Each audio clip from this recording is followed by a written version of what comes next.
अस्सलाम वालेकुम वरहमतुल्लाह dear viewers, उम्मीद है इंशाल्लाह आप खैरियत से होंगे। आज की इस इंपॉर्टेंट वीडियो में मैं आपको बताऊंगा कि आप यहाँ पे अपने मुकामी एयरपोर्ट से जद्दा एयरपोर्ट जा रहे हैं उम्रा के लिए, ठीक हो गया, या किसी भी मकसद से आप जा रहे हैं जद्दा एयरपोर्ट या किसी और एयरपोर्ट, तो आपको यहाँ पे मुकामी एयरपोर्ट पे क्या क्या मरहले तय करने पड़ेंगे, क्या क्या स्टेप्स, कौन कौन से काउंटर से गुजरना पड़ेगा, सामान किस तरह से जमा होगा, इहराम कहाँ पे बांधना होगा, जहाज़ में कौन से गेट से जाएँगे, कैसे जाएँगे, गेट कैसे ढूँढेंगे, वगैरह, वगैरह, ये सारी चीज़ें इंशाल्लाह तफ़सील में डिस्कस करेंगे। काफ़ी भाइयों को ये मसला मसाइल आता है, ये स्टेप्स नहीं पता होते, स्पेशली जो पहली दफ़ा जा रहे होते हैं या जो इन एडवांस जानना चाह रहे हैं कि एयरपोर्ट पे क्या-क्या चीज़ें होंगी, किन-किन चीज़ों का मैंने एहतियात रखनी है। तो आगे बढ़ेंगे ज़रूर, लेकिन उससे पहले वीडियो को लाज़मी लाइक और चैनल को सब्सक्राइब भी कर लें और बेल आइकन को दबा दें, उससे आपसे कोई नई अपडेट मिस नहीं होगी। अब चलते हैं जी, सबसे पहले बात करते हैं, मैं इस्लामाबाद एयरपोर्ट की स्पेसिफिकली बताऊँगा क्योंकि लास्ट टाइम अल्लाह ने जब मुझे बुलाया था उम्रा पे, तो मैंने एक उम्रा व्लॉग बनाया था, उसमें ये सारी चीज़ें मैंने प्रैक्टिकली दिखाई थी, काउंटर्स आपको प्रैक्टिकली दिखाए थे, प्रैक्टिकली बताया था यहाँ पे सामान जमा हो रहा है, ये हो रहा है, ये हो रहा है। तो वो व्लॉग आपने नहीं देखा तो यहाँ पे ज़रूर क्लिक करके देख लें, ये भी इंशाल्लाह फ़ायदेमंद है और ये आज वाली वीडियो भी बहुत ज़्यादा फ़ायदेमंद होने वाली है। तो सबसे पहली चीज़ है, घर से आपने पैकिंग करनी है, ठीक हो गया। पैकिंग पे भी मेरी वीडियो मौजूद है, यहाँ पे क्लिक करके आपने ज़रूर देखनी है, इस वजह से क्योंकि अक्सर लोग फालतू चीज़ें साथ ले जाते हैं, काम वाली चीज़ें छोड़ जाते हैं। तो एयरपोर्ट पे भी मसले मसाइल होते हैं, फालतू चीज़ें अगर आप डाल लेंगे, कुछ ऐसी चीज़ें जो नहीं लेके जानी होती हैं, लोग ले जाने की कोशिश करते हैं, फिर उनका सामान वहीं पे एयरपोर्ट पे खुलवाना पड़ता है, तो वो सारी पैकिंग बर्बाद हो जाती है, फिर बड़ा मसला होता है लोगों को। तो इस वजह से ये वीडियो ज़रूर देखें। ओके, पैकिंग वगैरह सारी होगी, डॉक्यूमेंट्स आपके रेडी होगी, वो भी उस पैकिंग वाली वीडियो में मैंने बताया हुआ है। उसकी डिटेल में मैं नहीं जा रहा, आपने क्या चीज़ हैंड कैरी में रखनी है, क्या चीज़ उसमें, वो पैकिंग वाली वीडियो में मौजूद है। आपके पास सारे डॉक्यूमेंट्स दे दिए हैं, अब आपको फ़्लाइट का टाइम पता है, ठीक हो गया। आपने उस फ़्लाइट के टाइम से अपने घर से कम 4, साढ़े 4 या 5 घंटे पहले निकलना है। अब मैं इस्लामाबाद की कह रहा हूँ, इस्लामाबाद इंटरनेशनल एयरपोर्ट जो है वो इस्लामाबाद या रावलपिंडी में कहीं से भी आप जा रहे हैं ना, तो आधा घंटा से लेकर 1 घंटा टाइम लग जाता है जाते हो। फिर ये भी हो सकता है जिस तरह मेरे उम्रा वाले व्लॉग में आप देखेंगे कि इतनी रश थी कि एयरपोर्ट एंट्री के जो भी 4-5 गेट्स थे उन सब पे लाइनें लगी हुई थी, तो अंदर जाते ही हमें आधा से पौना घंटा लग गया। फिर आगे बोर्डिंग है और दूसरे जैसे काउंटर्स हैं, तो इस वजह से कम 3 से 4 घंटे पहले आप एयरपोर्ट मौजूद हों, फिर इंशाल्लाह आसानी होगी। फिर आपको बाद में एयरपोर्ट पे वेट भी करना पड़ जाएगा, उसका इतना कोई इशू नहीं है, क्योंकि कुछ एयरलाइंस ऐसी होती हैं जो 1.5-2 घंटे पहले अपनी बोर्डिंग बंद कर देती हैं।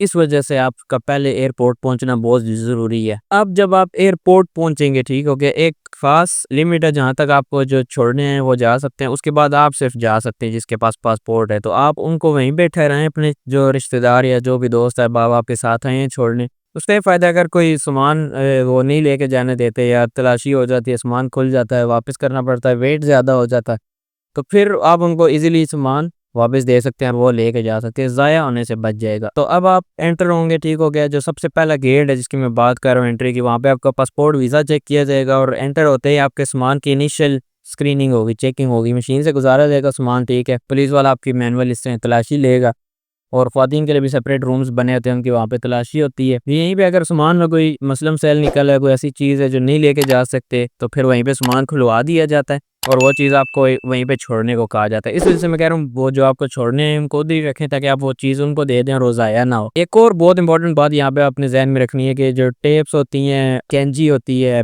पेन होते हैं, इस तरह की जितने भी चीज़ें होती हैं, ये हैंड कैरी में इजाज़त नहीं है, ये आपने बड़े लगेज में डालनी है, ठीक हो गया। तो अक्सर लोग ये चीज़ें अपने हैंड कैरी में रख लेते हैं कि एयरपोर्ट पे ज़रूरत पड़ी तो हम कर लेंगे, लेकिन ये चीज़ें हैंड कैरी में रखने की इजाज़त नहीं है, तो ये चीज़ आपने देखनी है। फिर आप जाएँगे, आप लेट्स सपोज़ आपकी सऊदी एयरलाइन है, तो सऊदी एयरलाइन का बोर्डिंग काउंटर ढूँढेंगे। वो वहाँ पे ऊपर लिखा होता है सऊदी एयरलाइन और फ्लाइट का नेम भी लिखा होता है, वो भी हमें पहले से पता होता है, जो टिकट बुक हुआ था उस पे मेंशन्ड होता है। तो लेट्स सपोज़ अब जिस तरह मेरी SV723 थी, आपको स्क्रीन पे नज़र आ रहा है कि ये इसका काउंटर है, तो यहाँ पे आपने जाके लाइन में लग जाना है और अपनी बारी का वेट करना है। जब आपकी बारी आएगी तो जो भी वहाँ पे रिप्रेजेंटेटिव होगा वो आपसे आपका पासपोर्ट और वीज़ा मांगेगा, चेकिंग करके वो आपको बोर्डिंग पास दे देंगे।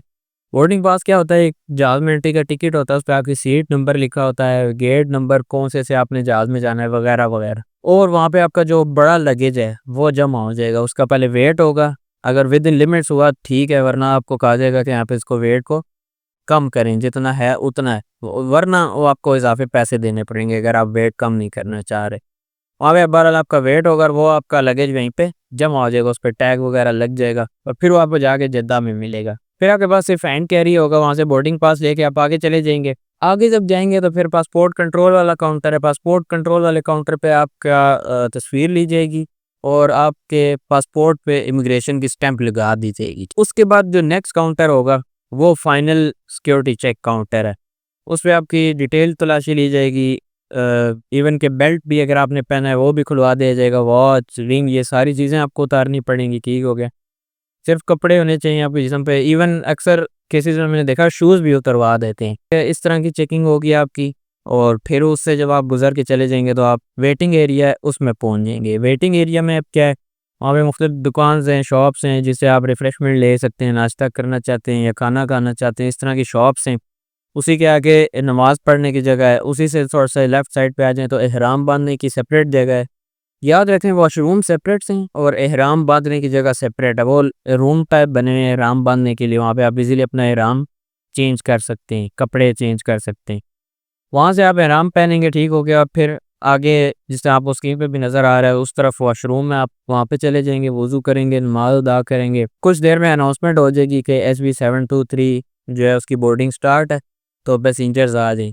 आपके उस पे बोर्डिंग पास पे गेट नंबर लिखा होगा, नहीं भी तो वहाँ पे काफ़ी स्टाफ घूम रहा होता है। आप उनसे पूछें SB723 की बोर्डिंग किस गेट पे हो रही है, वो आपको गेट बताएंगे। लेट्स सपोज 10B है या 10A है। वहाँ पे आप चले जाएंगे, वहाँ पे अगेन लाइन लगी होगी और वो आपका बोर्डिंग पास चेक करके कुछ हिस्सा वो अपने पास रख लेंगे, बोर्डिंग पास का बाकी आपको दे देंगे और इस तरह आपको जहाज़ के अंदर जाने दे दिया जाएगा। कुछ केसेस में ये होता है कि जहाज़ के अंदर आप डायरेक्ट टनल के थ्रू चले जाते हैं, टनल लगा होता है उसके थ्रू आप डायरेक्ट चले जाते हैं। कुछ में ये होता है कि आपको वहाँ से बस में बिठाया जाता है और बस जो है वो आपको जहाज़ तक ले जाती है। इस तरह से है। फिर आप जहाज़ में जाएंगे, आप अपनी मुतल्लिका सीट पे बैठेंगे, जहाज़ का स्टाफ है वो आपको बताएगा आपकी सीट यहाँ पे है, इतने नंबर पे, आपने अपनी सीट पे जाके बैठ जाना है। आगे क्या है वो इंशाल्लाह अगली वीडियो में बात करेंगे कि फिर जब आप जिद्दा एयरपोर्ट पहुंचेंगे वहाँ से मक्का तक का क्या क्या स्टेप्स हैं। तो उम्मीद है इंशाल्लाह आपको सारे ये मराहिल स्टेप्स समझ आ गए होंगे। मैंने कोशिश की है कि आपको स्क्रीन पे लाइव भी दिखाऊं, जो मैं उस उम्रा व्लॉग की बात कर रहा हूँ उससे मैंने क्लिप्स लिए हैं, ये आपको ताकि अंदाज़ा भी हो। वो उम्रा व्लॉग भी ज़रूर देखें। नहीं, अगर आपने अभी तक देखा तो यहाँ पे क्लिक करके आप वो ज़रूर देखें, उससे आपको ये सारी चीज़ें प्रैक्टिकली देखने को मिलेंगी। और पैकिंग वाली वीडियो आपने नहीं देखी तो यहाँ पे ज़रूर क्लिक करके देखें। बाकी उम्रा सीरीज़, उम्रा व्लॉग्स वाली प्लेलिस्ट भी ज़रूर देखें, वो भी बहुत इंपॉर्टेंट है। मिलते हैं आपसे नेक्स्ट इसी वीडियो में, तब तक के लिए अल्लाह हाफिज़।